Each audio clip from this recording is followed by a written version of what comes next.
Well, today we're going to talk about carrying a double action in the backcountry. It's going to be a good one.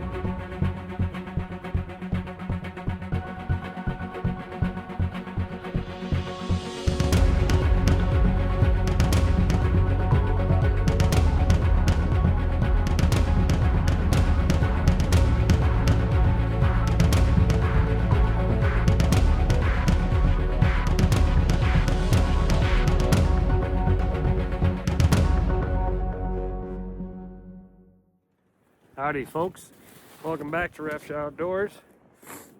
Today we're gonna kind of show the effectiveness carrying a double action 6-gun, kind of some of the advantages over a single action. This is a Smith & Wesson 686 6-shot in 357 Magnum. Now the 357 Magnum is, for the lower 48, if you're not in grizzly country, pretty tough to beat. The amount of your ammo selection that you can get is just, it makes life real simple. You know, you don't really necessarily need to worry so much about what gun you have to what you can load it at, like the 45 Colt. So, you're almost better off. And the Smith & Wesson 686 is an awesome choice. They're accurate, rugged, nice pistols. One thing I wanted to talk about, you know, you see a lot of folks on YouTube or anything, you know, they like to, the movies, they like to spin the cylinder and then, you know, whip the gun shut. Which, sure, it looks cool, but it is not good for them. You can bend the yoke here, which, I mean, you can mess up the timing. It's just not good for them. You know, they're not toys. I mean, of course, when we're younger, we all like to do the spinning and the stuff. And if there's guys that do that spinning stuff for a living, and which I don't want to say it's wrong, but if you're carrying a gun for self-protection in the woods or anywhere else, and even those trick shooter guys don't do that kind of stuff with their carry guns. So, you know, they're not toys. Don't be spinning them around and slamming the cylinder shut. But anyway, now that we got that out of the way, I am going to take a couple shots, and because I'm short on targets here, we got to use one that's already up there, but I'm going to show mastering a double action revolver, especially a nice one with adjustable sights like the Smith & Wesson 686. Not real difficult. These are very, very accurate revolvers. So what I got down there, it's already been shot a few times, but it was shot with a 45, so those holes are quite a bit bigger. Now, now these are full power 357 loads I got in here, so they are loud. And so that's why you need earplugs for this. One thing that's interesting about the 357, I knew an old cowboy out in Idaho that used to actually use the empties for earplugs, and he said they fit just perfect. Now, I'm not doing that today, but I was going to talk about this kind of carry setup. So I'm right-handed, and this is on my right hip facing butt forward, which is known as the twist draw. Wild Bill Hickok used a twist draw, and it's actually kind of handy because you can get at it with either hand. Now, if you're leading a pack string or something, you got a lead rope.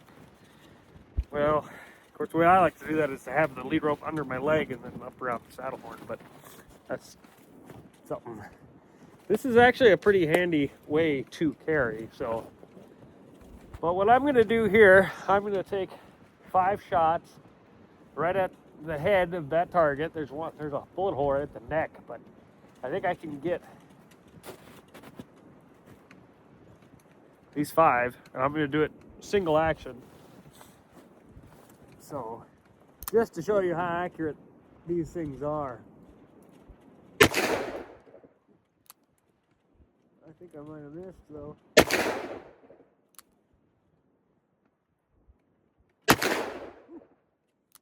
These full power 357. They've got recoil, that's for sure. Whew. Yeah. Oh, that was all 5. All right. Well,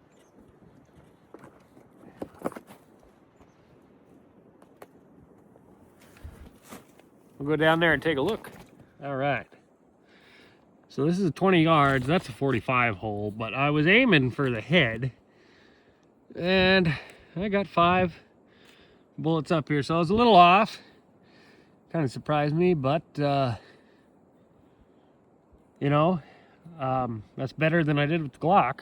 So, all right. So that was kind of taking some shots single action.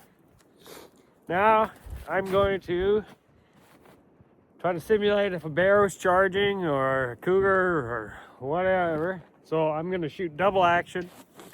Now the average person with a double action 6 gun, because of the long heavy trigger pull, tends to shoot high and to the right if they're right-handed, high and to the left if they're left-handed, because when you pull, it tends to twist your wrist a little bit, so it shoots high and to the right. But I'm gonna see, you know, getting back on target, and shooting with the recoil and everything, shooting in double action. So that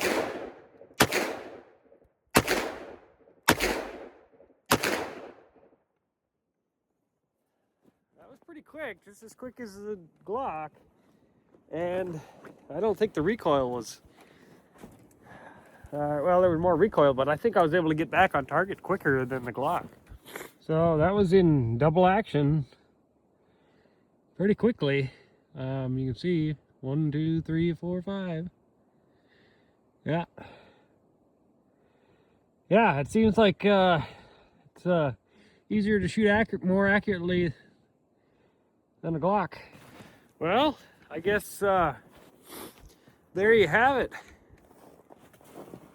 I'd have to say, for a woods carry gun, or, you know, even shoot a town, Smith & Wesson 686 is a pretty good option in 357. You got a lot of power there, you know, and it's accurate, robust.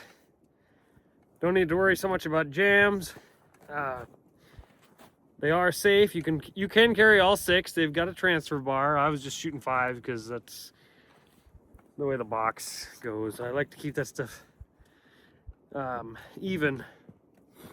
You know, they got recoil, but it's not something that is terrible. You know, you feel it a little bit, but it's not biting your palm any. And I really think, compared to a Glock, the average person could learn to shoot one of these better. And, you know, sure, it's only got 6 compared to 15 plus 1, but a miss is a miss. And this is easier to shoot accurately in my estimation. So, anyway, that'll be today's video. I'm Pete Refshaw with Refshaw Outdoors. Keep your powder dry.